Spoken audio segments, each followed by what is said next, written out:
Griffey, how can we help you? We're just being silly. Please do ask me questions. I am happy to help you. Today is a good day to ask questions. Chances of causing fire by HE shells without modifiers applied are reduced by half on the captain skill inertia few for HE shells. What does it mean? Okay. So basically, when you choose to use IFHE, it's a trade-off. So the benefit to taking IFHE is that you get more penetration on your HE shells. The disadvantage, so the flip side of that coin, is that your fire chance is halved. So HE shells, so I'm on Kunming for example. If you mouse over any ship that has HE shells, you mouse over the main battery, you'll see the panel that comes up. You can see the fire chance for the shell, which in this case is 5.5 without IFHE. And you can see the HE penetration, which in this case without IFHE is 21 millimeters. Okay.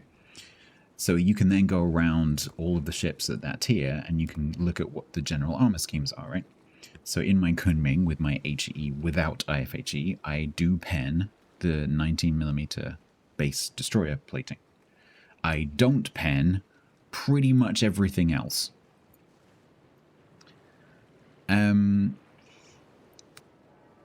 And the fire chance is 5.5. So when I shoot my guns, that's going to determine what happens. It's going to determine whether I set fires and how often, and it's going to determine how many penetrations I get with my HE.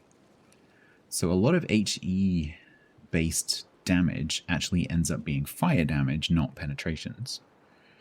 And how you play the ship is going to depend on whether you take IFHE or not. But the main reason why you would take IFHE is because it pushes that number, that in this case 21 millimeters, it pushes it up. And the key question is, when it pushes it up, does it push it over an important boundary? So a classic example, for example, is Japanese destroyers.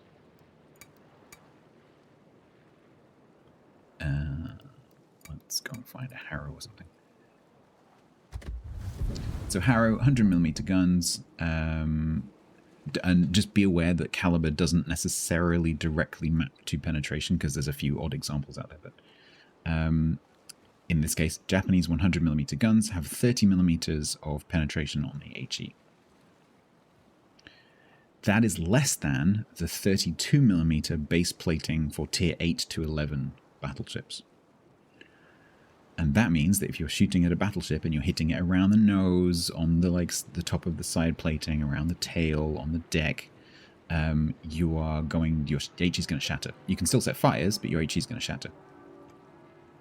And so an option for building Harugumo and Kidakazi and all the other ones that have these 100mm guns is to take IFHE, because then that pushes you up over that 32mm boundary.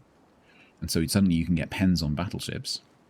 Not everywhere on a battleship, but some battleships all over. So for example, Jean Bart, classic example of a battleship that's completely covered in 32mm plating.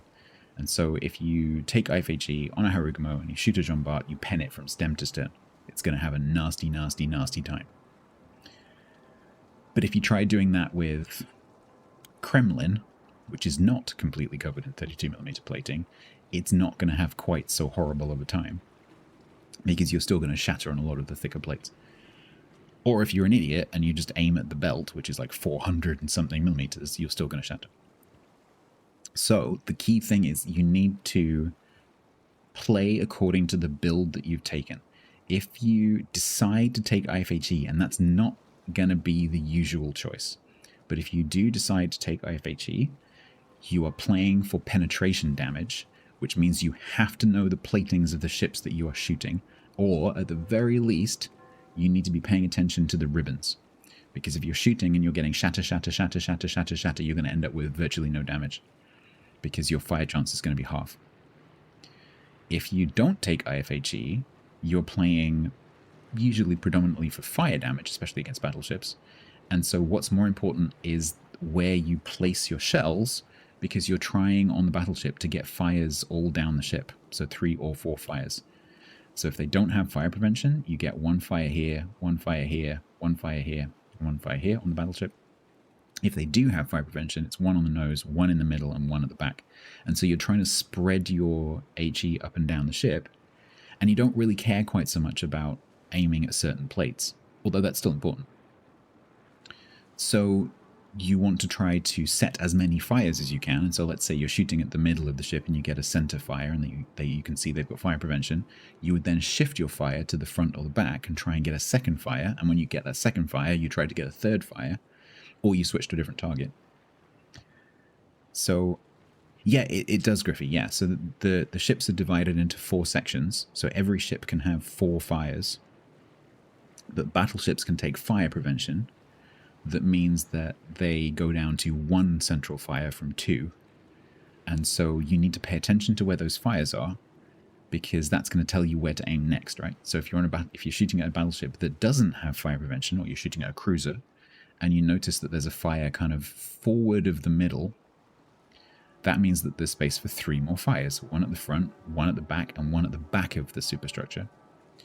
And so then you just shift your fire to one of those other areas, and you try and get the second fire, and the third fire, and the fourth fire. Because if you can set 4 fires on something, it's really, really horrible for that ship. And generally speaking, when a battleship player, for example, gets 2 fires, they usually DCP. And this is where the power of setting fires comes in. Because the ship DCPs, when the DCP runs out, you can set then a fire that will run full duration, because the fire is going to run full duration before they get their DCP back in most ships. There's a couple of exceptions. And so it's really important that you don't just set the skill and forget it. So if you take IFHE, it's because you understand how HE penetration and platings work, and you know where to aim. You don't need to know like where every plate on every ship is, but you need to know the basic plating thicknesses of like the cruisers, the battleships. So if you're playing around tier 8 to 11, you need to know that the battleships have 32mm plating as a base. The cruisers will have 25 or 27mm plating as a base. And that's going to help you to get those pens, because you're not going to be getting that much fire damage. And if you play without IFHE, it's more about spreading the fires around. But of course, like for example with this Haru, I still have 30mm of pen. And so if I'm facing Des Moines that has a 27mm nose and it's just poking its nose out around the corner, I can pen that. I can pen that all day. So you still have to know what the platings are. It's just that you don't have that extra bit of pen to pen 32. Does that make sense? But the meta at the moment is very much not for IFHE.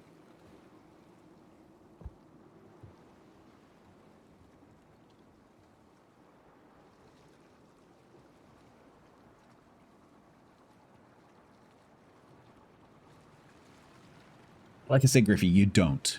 That it's not reasonable for you to do that.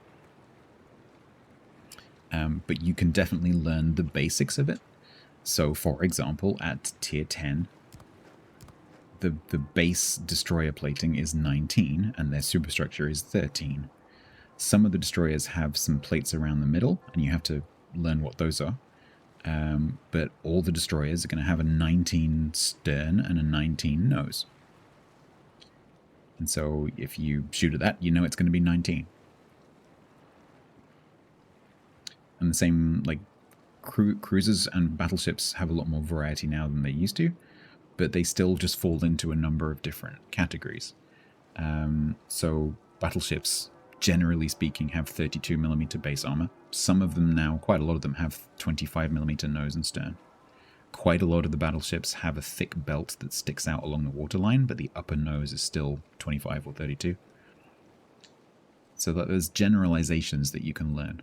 But the key thing is that in battle, you're not just blindly clicking away. Because if you're doing that, you're not getting the most out of your shells. You need to be firing and watching what happens, just like an archer or someone learning to shoot a gun. If you just fire at the target and never look at what's happening, you will never improve because you don't know what's happening, so you can't correct it. All you know is you walk down the range, you look at the target and you go, oh, that's not very good. But you don't know why, because you don't know which shot is which. You don't know what you were doing. So you need to look at where the shells are going to correct your aim, but also you need to look at the ribbons so you know what is happening to each volley. Because if you're seeing gray, gray, gray, gray, gray, you're doing something wrong. If you see pen, pen, pen, pen, pen, then you're doing something right.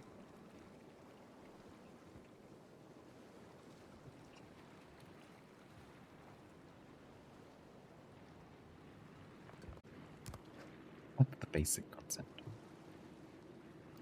No worries, Griffey.